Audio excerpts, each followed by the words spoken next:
অঙ্কগুলো আজকে করব। দেখো আমাদের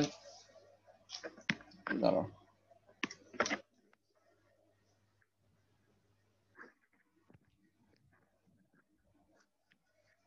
আমাদের ছিল প্রবলেম নাম্বার 24। অঙ্কটা ছিল এরকম যে এবিসি ত্রিভুজ এবিসি, এখানে বলা আছে যে কোণ A equals to 75 ডিগ্রি, কোণ B equals to 45 ডিগ্রি। এখন আমাকে প্রমাণ করতে হবে যে C is to B equals to হলো √3 is to √2। এটা আমাকে প্রুফ করতে হবে। এখন দেখো যে এখানে একটা ট্রায়াঙ্গেলের দুইটা অ্যাঙ্গেল দেওয়া আছে, তাহলে আরেকটা অ্যাঙ্গেল এমনিতেই বের করা যাবে। তাহলে আরেকটা অ্যাঙ্গেল বের করতে পারলে আমরা এই প্রুফটা করতে পারবো। কিন্তু এমনিতে বোঝা যায় যে অ্যাঙ্গেল এবং সাইড দিয়ে আমাদের ফার্স্ট যেই ফর্মুলাটা আমাদের জানা আছে, যেহেতু এখানে দুইটা সাইডের রেশিও আর অ্যাঙ্গেল দেওয়া আছে, তা আমরা আমাদের জানা যে ফর্মুলা সাইন রুল, আমরা সেটা যদি লিখি, আমরা জানি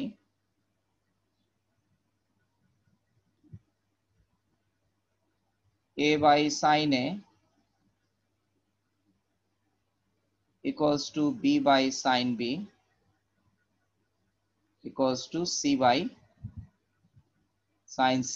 এখানে আমার আর এর কোনো ফাংশন নাই, কাজে ইকুয়ালস টু টুয়াইস আর এটা লেখার দরকার নাই। এখন আমরা এই যে ভ্যালুগুলো দেওয়া আছে সেই ভ্যালুগুলো বসাই। a by sin a equals to sin 75 degree equals to b by sin b, sin b equals to আমরা লিখতে পারি sin 45 degree equals to c by, এটা 75 এটা 45 হলে c equals to কি হবে 180 ডিগ্রি মাইনাস 75 প্লাস 45 ডিগ্রি।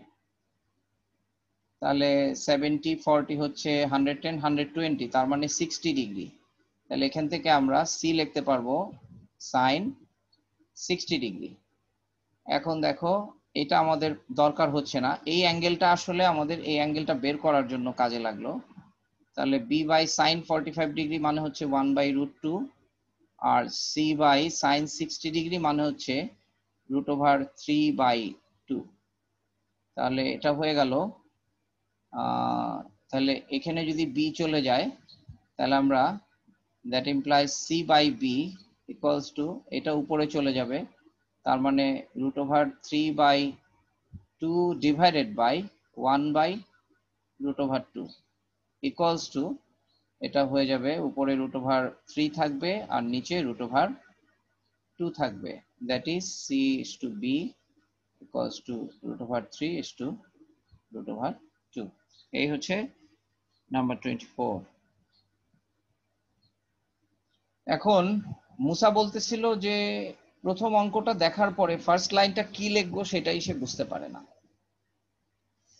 এখন তুমি একটা জিনিস চিন্তা করো যে এই অঙ্কটার ক্ষেত্রে এই জিনিসটা ছাড়া আমরা আর কি কি লিখতে পারতাম। হ্যাঁ, আমরা তো sine square theta plus cos square theta equals to 1 এইগুলাও লিখতে পারি, কিন্তু তুমি বুঝতেই পারো যে এটা হলো সবচেয়ে সিম্পল জিনিস যেটা এই রিকোয়ারমেন্ট গুলোর সাথে রিলেটেড হতে পারে। তো অঙ্ক করার ক্ষেত্রে তুমি এটাই করবা যে যেটা রিলেটেড হতে পারে অনুমান করবা, সেটাকে লিখে লিখে ট্রাই করবা। বুঝতে পারছো? এবং তোমার অনুমান বেশিরভাগ ক্ষেত্রেই সঠিক হবে। কোনো কোনো ক্ষেত্রে এরকম হবে যদি তুমি অনুমান করো, অনুমান মানে এরকম না যে একেবারে আন্দাজি লিখতেছো। অনুমান মানে হচ্ছে যে কোনো না কোনো একটা লজিকে তুমি যেটা লিখবা, তো লেখার পরে দেখবা যে তুমি কতদূর না কতদূর আগাবা, হয়তো আটকে যাবা কিন্তু তুমি কিছু না কিছু ক্লু পাবা। বুঝতে পারছো? অ্যাটলিস্ট একভাবে শুরু করে যদি তুমি নিশ্চিতভাবে বুঝতে পারো যে এইভাবে হবে না, সেটাও কিন্তু তোমার প্রবলেম সলভিং এর ক্ষেত্রে একটা স্টেপ এগিয়ে যাওয়া। মনে করো তুমি কোথাও এই পয়েন্টে কোথাও তুমি দাঁড়ায় আছো, এখন এইদিকে 3টা রাস্তা বা 4টা রাস্তা, তো 4 রাস্তার মাথায় কোনো একটা জায়গায় একটা লোকেশন আছে, যে লোকেশনে তোমাকে যেতে হবে। তো তুমি এই পথে গিয়ে হাফ ওয়ে যাওয়ার পর তুমি বুঝতে পারলা যে এই পথে নাই, তাহলে এটা কিন্তু তুমি প্রবলেমের দিকে এক স্টেপ অগ্রসর হলা। বুঝতে পারছো? এই অঙ্কটা করার জন্য কিন্তু 100টা পদ্ধতি হবে না, হয়তো তোমার জানা 4টা 5টা পদ্ধতি হতে পারে। এখন তোমার সামনে অনেকগুলা ওয়ের মধ্যে একটা ওয়ে যে হবে না এটাও যদি তুমি বুঝতে পারো, তো এটাও তুমি প্রবলেম সলভিং এর দিকে একটা স্টেপ এগিয়ে গেলা। তো এইভাবে চিন্তা করতে হবে আর কি, মানে হতাশ হবা না, কোনো প্রবলেম চেষ্টা করার পরে না পারলে হতাশ হবা না, তখন ফিরে এসে আরেকটা পদ্ধতিতে চেষ্টা করবা। বুঝতে পারছো কি মুসা? বুঝতে পারলা কথাটা? Yes sir. আচ্ছা, এরপরে আমরা নাম্বার 25 হচ্ছে যে এটাও এবিসি ত্রিভুজ, ত্রিভুজ এবিসি। এখানে বলা আছে যে cos A equals to sin B, cos A equals to sin B, cos A equals to sin B minus cos C, minus cos C। তো এখন এখানে তোমাকে বলতে হবে, প্রমাণ করতে হবে যে ত্রিভুজটি সমকোণী, ত্রিভুজ এবিসি সমকোণী। এখন ত্রিভুজ এবিসি সমকোণী হওয়ার জন্য যেটা শর্ত সেটা হচ্ছে a plus B equals to C, যদি এরকম হয় a plus B equals to C, মানে দুইটা কোণের সমষ্টি অপর কোণের সমান। সমকোণী ত্রিভুজের ক্ষেত্রে সবসময় এরকম হবে, অর্থাৎ দুইটা সূক্ষ্মকোণকে যোগ করলে 90 ডিগ্রি হবে। এটা আমাদের প্রমাণ করতে হবে। এখন দেখো যে অথবা B plus C equals to A, এখন আমাদের যে ফর্মুলাগুলা জানা আছে সেই ফর্মুলাগুলোর ক্ষেত্রে আমাদের এরকম সাইন বি কস সি এখানে মাইনাস করা আছে। আমরা যদি এটাকে একটু রিঅ্যারেঞ্জ করি ফর্মুলাটাকে, যে sine B equals to cos C minus cos A, বা cos C plus cos A, বা cos A plus cos C, cos A plus cos C, এভাবে যদি আমরা লিখি তাহলে sine B equals to cos A plus cos C. তো sine B কে আমরা সাইন বি রাখলাম, cos a plus cos c হচ্ছে 2 cos a প্লাস c by 2 cos a minus c by 2, এভাবে লিখলাম। হ্যাঁ, এখন সাইন বি কে আমরা যেটা লিখতে পারি সেটা হচ্ছে sine B equals to 2 sine B by 2 cos b by 2 equals to 2 cos a plus c by 2, যেটা সেটাকে কিন্তু আমরা a plus c K pi minus b লিখতে পারি, a plus c কে, তাহলে এটাকে আমরা pi by 2 minus b by 2 লিখতে পারি। এরপর এটা হয়ে গেল cos a minus c by 2,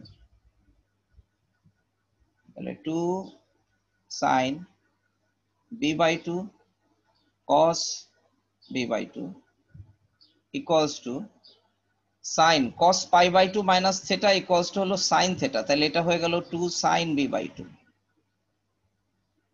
into cos a minus c by 2। এখন যেহেতু বলছে এটা একটা ট্রায়াঙ্গেল, তাহলে এটার কোনো অ্যাঙ্গেলই 0 ডিগ্রি না, কোনো অ্যাঙ্গেলই 180 ডিগ্রি না, কারণ 0 ডিগ্রি হলে ট্রায়াঙ্গেল হয় না, ট্রায়াঙ্গেল একটা রেখা হয়ে যায়। তাহলে এখানে আমরা b not equals to 0, তাহলে b not equals to 0 যদি হয়, b not equals to 0 হলে sin b by 2 O not equals to 0। এই কথাটা লেখার প্রয়োজন আছে। প্রয়োজন হলো যে কোনো সমীকরণকে যদি আমরা কোনো কিছু দিয়ে ডিভাইড করি তাহলে আমাকে কনফার্ম করতে হবে যে সেটা 0 না।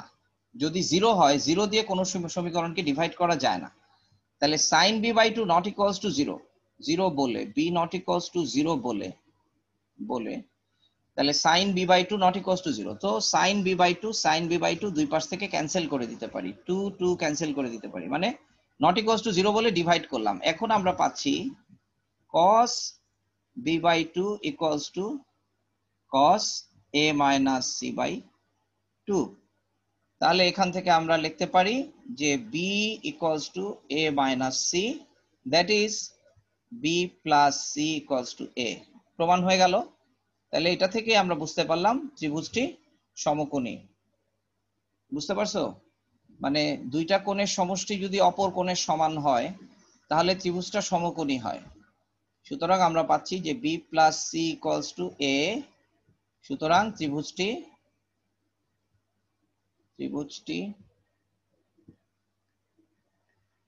সমকোণী। বুঝতে পারছো? এই স্যার হচ্ছে কাজ। হ্যাঁ বলো। sin b থেকে sir 2 sin b by 2 into cos b by 2 sir কিভাবে লিখলেন? বাবারে, এটা তো ফর্মুলা। ওই যে আমাদের ফর্মুলা ছিল sin twice a equals to 2 sin a cos a, সেই পুরনো formula. sin twice a equals to 2 sin a cos a, এটা মনে হয় একেবারে প্রথম দিকের formula. a plus B a equals to b বসিয়ে যেটা আমরা প্রুফ করছিলাম। ঠিক আছে, অসুবিধা নাই, যেহেতু আমরা এই ফর্মুলার অঙ্ক খুব বেশি করি নাই। এখন এটা হলো ফর্মুলা sin twice a। এখন তুমি যদি a এর জায়গায় টুয়াইজ এর জায়গায় a লিখো তাহলে এখানে a বাই 2 হয়ে যাবে, এখানেও a বাই 2 হবে। মানে এখানে যেই অ্যাঙ্গেলটা থাকবে এখানে তার হাফ অফ দ্য অ্যাঙ্গেল হবে। তাহলে এখানে b আছে, তাহলে এখানে b by 2 cos b by 2। বুঝতে পারছো? এটা ফর্মুলা অনুসারে লিখছি। আর এটা হচ্ছে cos c plus cos d এর ফর্মুলা অনুসারে লিখছি। হ্যাঁ, a yes plus sir, c by 2 a minus c by 2। বুঝতে ঠিক পারছি। আছে, ওকে। Yes sir. আচ্ছা, তারপরে আমরা নেক্সট প্রবলেমে যাব। নাম্বার 26। নাম্বার 26 বলছে যে একটা ত্রিভুজের তিনটা বাহু। একটা ত্রিভুজের তিনটা বাহু, একটা বাহুকে বলছে m, একটা বাহুকে বলছে n, আর আরেকটা বাহুকে বলছে √m² plus mn plus n²। এটা হচ্ছে আরেকটা বাহু। এখন বলছে যে ত্রিভুজের বৃহত্তম কোণ নির্ণয় করতে বলছে। তাহলে এই ত্রিভুজটার বৃহত্তম কোণ নির্ণয় করো।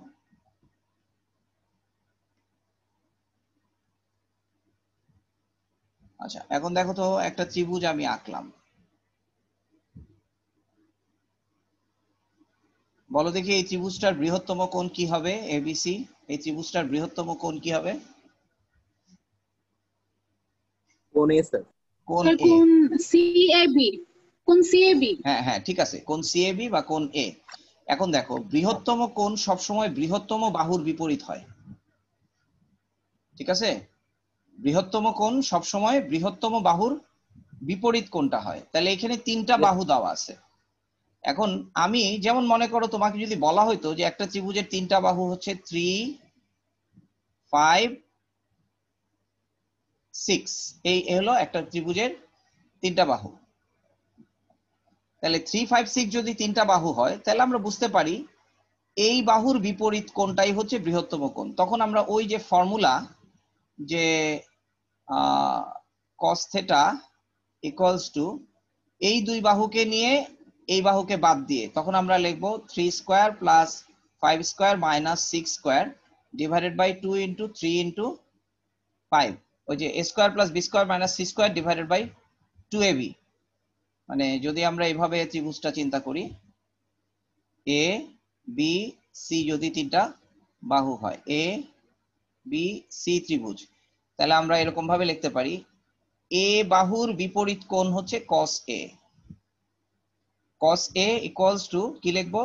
b² plus c² minus a² divided by 2bc, right? এই হচ্ছে আমাদের নিয়ম।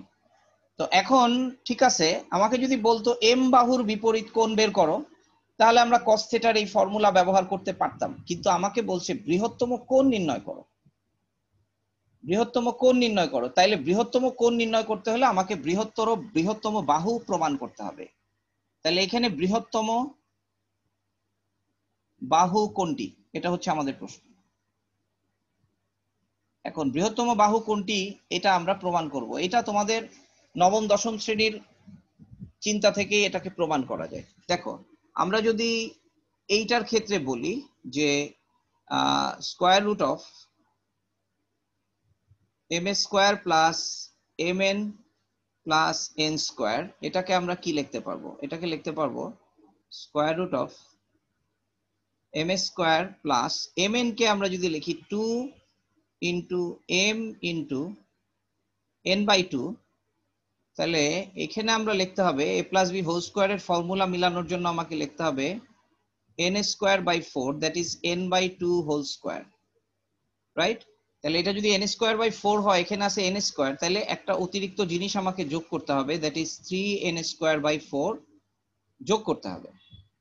তাহলে এখন দেখো আমরা কি পেলাম? আমরা পেলাম যে square root of m plus n by 2 whole square plus 3n square by 4।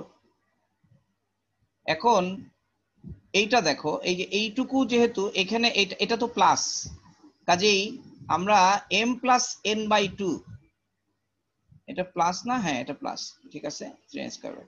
এখন এই মানটা দেখে আমরা স্পষ্ট করে বলতে পারতেছি যে যেহেতু m এর সাথে কোনো একটা কিছু যোগ হয়ে আছে, m plus n by 2 whole square plus 3n by 4 এখানে, তাহলে এটা দেখে আমরা কিন্তু বলতে পারতেছি গ্রেটার দেন m, এই মানটা কিন্তু গ্রেটার দেন m। ঠিক একই রকম ভাবে এখানে আমরা এটাকে এইভাবে করে যদি সাজাতাম যে m square plus n into m by 2, আমরা এখানে n স্কয়ার লিখলাম plus 2n into m by 2 plus m by 2 whole square plus 3m square by 4, এরকম ভাবে লিখলে এটাকে আমরা লিখতে পারি square root of n plus m by 2 whole square. তাহলে দেখো এটা ডেফিনেটলি n এর চেয়ে বড়, তাহলে n এর চেয়ে বড় কোনো সংখ্যাকে যদি আমরা স্কয়ার করি, তাকে যদি রুট করি, তাহলে অবশ্যই আমরা n এর চেয়ে বড় পাবো। তার সঙ্গে আরো আছে অতিরিক্ত 3m স্কয়ার বাই 4, তাহলে এইটাকেও আমরা ডেফিনেটলি বলতে পারি গ্রেটার দেন n। তাহলে এটা যেরকম গ্রেটার দেন m, এটা সেরকম একই সঙ্গে গ্রেটার দেন n। তাহলে আমরা এইটুকু অ্যানালাইসিসের পরে আমরা লিখতে পারি যে বৃহত্তম বাহু হচ্ছে এটা। তাহলে আমরা পরের পেজে যাই, আমরা এখানে লিখতে পারি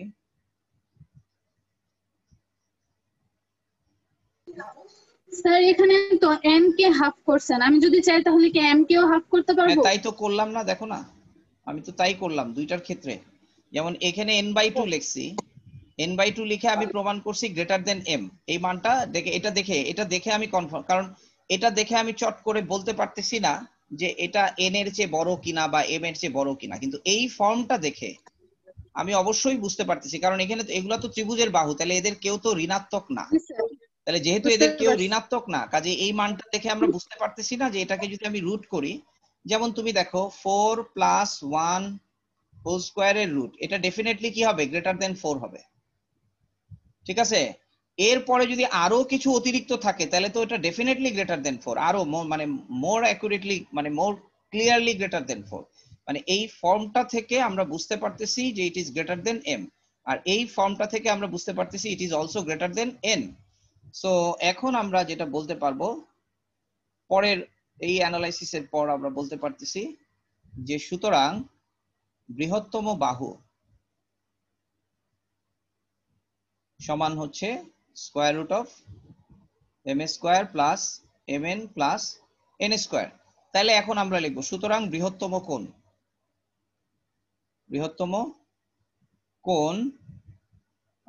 সমান, একবারে লিখব cos ইনভার্স,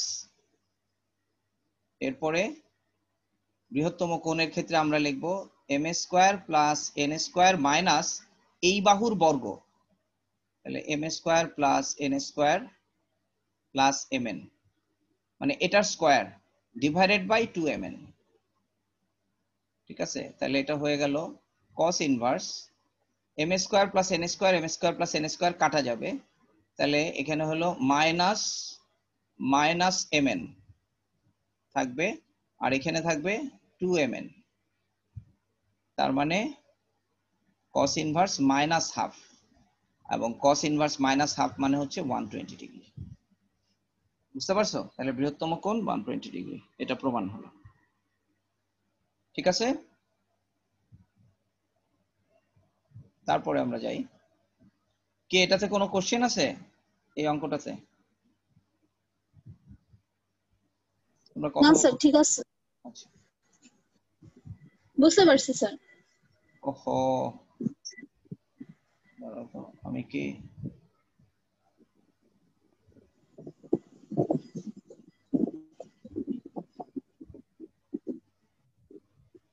আচ্ছা আমাদের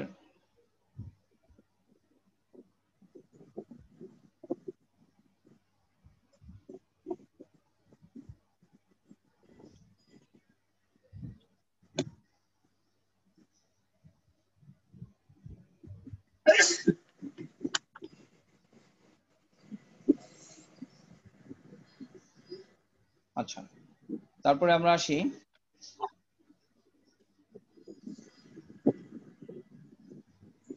নেক্সট প্রবলেম নাম্বার 27। নাম্বার 27 হচ্ছে একটি ত্রিভুজের বাহুগুলোর পরিমাপ দেওয়া আছে, প্রমাণ করো যে ত্রিভুজটি স্থূলকোণী। তাহলে বাহুগুলোর পরিমাপ হচ্ছে 3, 5, 7।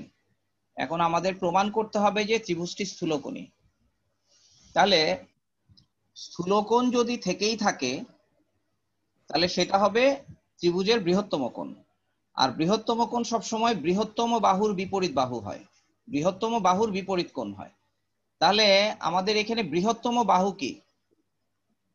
বৃহত্তম বাহু সমান 7। হচ্ছে 7। তাহলে 7 এর বিপরীত কোণটা স্থূলকোণ কিনা সেটা আমরা চেক করব। তাহলে এখন আমরা লিখতেছি, তাহলে বিপরীত কোণ সমান হচ্ছে cos ইনভার্স, আমরা লিখব 3 square plus 5 square minus 7 square divided by 2 into 3 into 5। তাহলে আমরা এখান থেকে পাবো cos ইনভার্স 3 স্কয়ার হচ্ছে 9 plus 25 minus 49 divided by 2 into 3 into 5 ই রাখলাম, equals to cos inverse 9 plus 25 হচ্ছে 34, 34 থেকে 49 বাদ দিলে মাইনাস হবে, তাহলে 49 আর 34 5 1, তার মানে minus 15 divided by 2 into 3 into 5। তাহলে এটা হয়ে গেল cos inverse minus half which is equals to 120 degree is greater than 90 degree। তাহলে আমরা লিখব সুতরাং ত্রিভুজটি স্থূলকোণী। বুঝতে পারছো? জি স্যার। এই তারপরে আমাদের নাম্বার 28।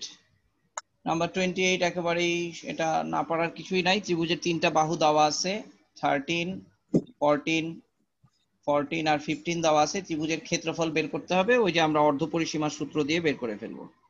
ঠিক আছে, তারপরে নাম্বার 29 হচ্ছে এবিসি ত্রিভুজে a ইকুয়ালস টু √3 + 1, মানে দুইটা বাহু দেওয়া আছে, একটা কোণ দেওয়া আছে, ত্রিভুজটি সমাধান করতে হবে।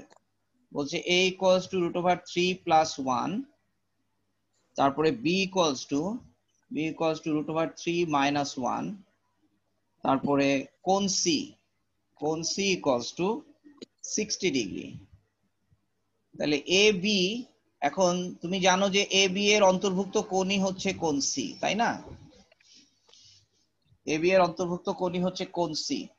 তাহলে এখন আমাদের বাকি কোণগুলো এবং বাকি বাহুটা বের করতে হবে। তাহলে আমরা একটু দেখি এটাকে আমরা যেভাবে লিখতে পারি। দুইটা বাহু যেহেতু দেওয়া আছে, কোণ সি, এ কোণের বিপরীত বাহু, সি কোণ হচ্ছে 60 ডিগ্রি। তাহলে কোণ সি হচ্ছে 60 ডিগ্রি, এ বি। আচ্ছা একটু দেখি, ত্রিভুজটা যদি এবিসি হয়, হ্যাঁ, তাহলে সি কোণ, আচ্ছা এটা 60 ডিগ্রি বলছে, তো এটাকে এটাকে এ বি সি বললাম, বলছে যে এই কোণটা 60 ডিগ্রি, তাহলে এই বাহুটা হচ্ছে বি, তাহলে বি ইকুয়ালস টু বলছে √3 - 1, বি কোণের বিপরীত বাহু। আর এই বাহুটা বলছে এ কোণের বিপরীত বাহু, এই কোণের বিপরীত বাহু এটা হচ্ছে √3 + 1, মানে এই দুইটা বাহু আর এই কোণটা জানা আছে। এখন আমাদের এই কোণটা আর এই কোণটা জানতে হবে, ঠিক আছে? এটা হচ্ছে আমাদের কাজ।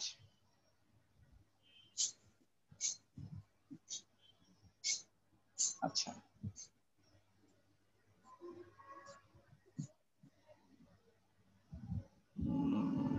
আমরা কি ফর্মুলা ব্যবহার করতে পারি? আচ্ছা, আমরা যদি আমি যদি a/sin a, b/sin b, c/sin c লিখি, c/sin c, মানে আমাদের বি সি দুইটাই অজানা। আচ্ছা,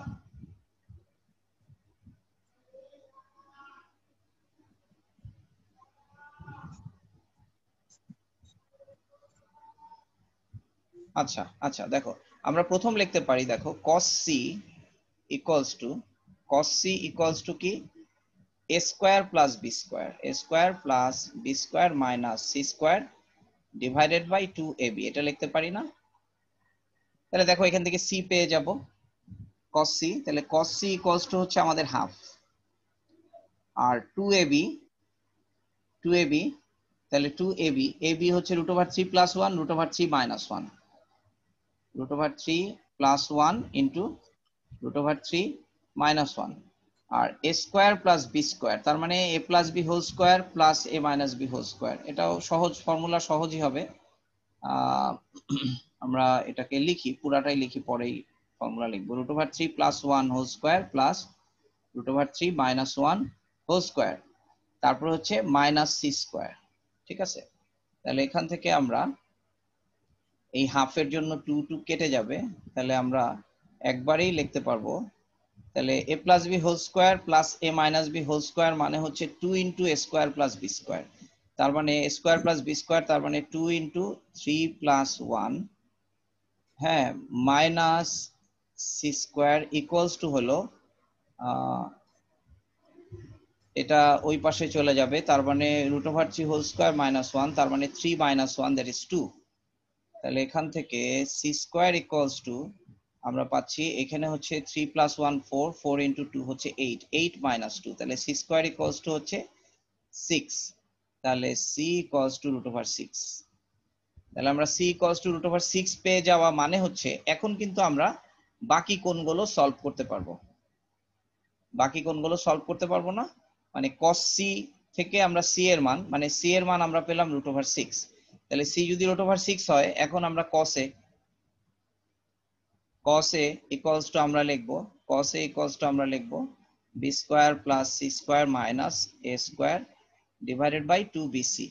এখানে আমরা b এবং c এবং a তিনটা বাহুই জানি, bc a এর মান বের করে আমরা cos a থেকে a এর মান বের করতে পারবো।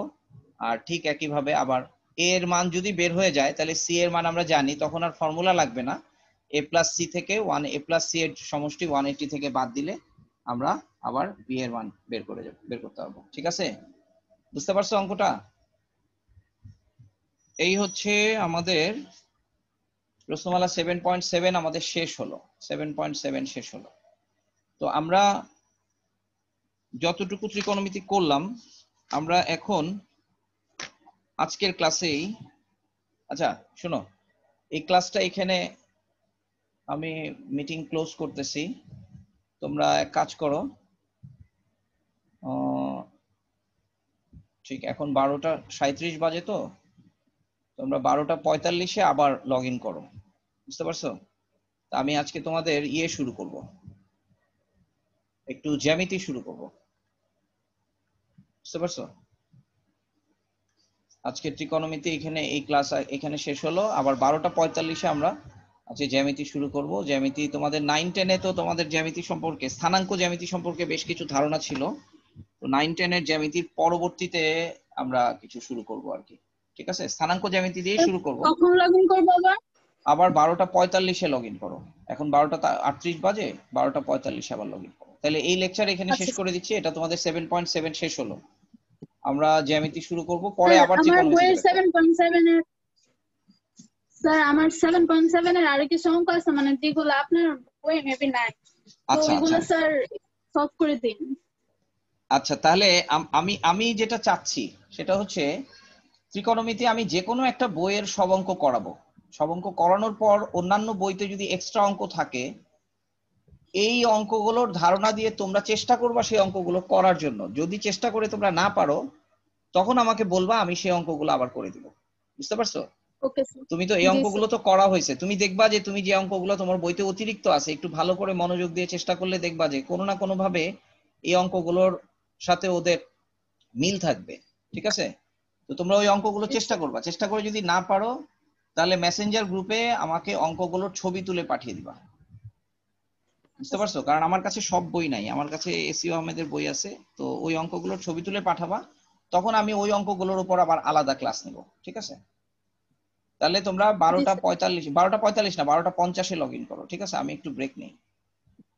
ওকে, আচ্ছা স্যার। আল্লাহ হাফেজ। আসসালামু আলাইকুম তুমি স্যার। গ্রুপে একটু বলে দাও তো, মুসা মনে হয় শুনতে পারেনি। গ্রুপে বলে দাও আবার 12:50-এ ক্লাস শুরু হবে। আল্লাহ হাফেজ। আচ্ছা স্যার। আচ্ছা, আল্লাহ হাফেজ স্যার।